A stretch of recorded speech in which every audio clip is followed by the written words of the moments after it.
అవకాశం ప్రతిసారి రాదు. వచ్చిన అవకాశాన్ని ఉపయోగించుకోవడం, నిలబెట్టుకోవడమే ప్రధానం. ఓ సీనియర్ లీడర్ అదే ఫాలో అవుతున్నారు.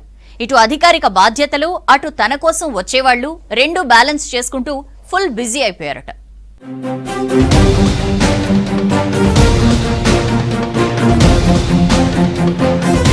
పదేళ్ల తరువాత అధికారంలోకి వచ్చిన కాంగ్రెస్ నేతలు ప్రజల సర్కారుగా చెప్పుకుంటున్నారు. ప్రజలు మెచ్చేలా పాలన చేయాలని అనుకుంటున్నారు. ఉమ్మడి కరీంనగర్ జిల్లాకు చెందిన ఓ సీనియర్ మంత్రి అటు పని, ఇటు తన కోసం వచ్చే కార్యకర్తల్ని కలవటంలో బిజీగా ఉంటున్నారట. ఉదయం లేచిన దగ్గర నుంచి అర్ధరాత్రి వరకు ఫుల్ వర్క్ మోడ్ లో గడుపుతున్నారట.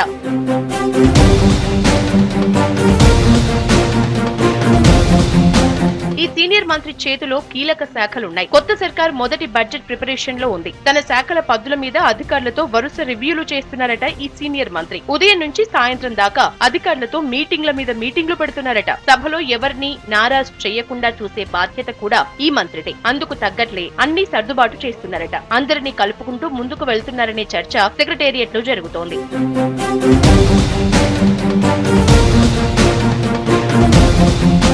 అడ్మినిస్ట్రేషన్ పరంగా తన మార్కు చూపిస్తున్న ఈ సీనియర్ మంత్రి పార్టీ కార్యక్రమాల్లోనూ అదే స్పీడ్ తో వెళ్తున్నారట. తనను కలిసేందుకు వస్తున్న పార్టీ కార్యకర్తలు, సామాన్యులను కాదనకుండా కలుస్తున్నారట. ఇంటికాడ సెక్రటేరియట్ లో టైం ఇచ్చి మరీ మాట్లాడుతున్నారట. సెక్రటేరియట్ లోనైతే ఎంత రాత్రైనా సరే తనను కలిసేందుకు వచ్చిన ప్రతి ఒక్కరిని కలుస్తున్నారట. జిల్లా నుంచి వచ్చే కార్యకర్తలు అటు మంత్రిని కలవటంతో పాటు సెక్రటేరియట్ ను చూసిపోతున్నారట.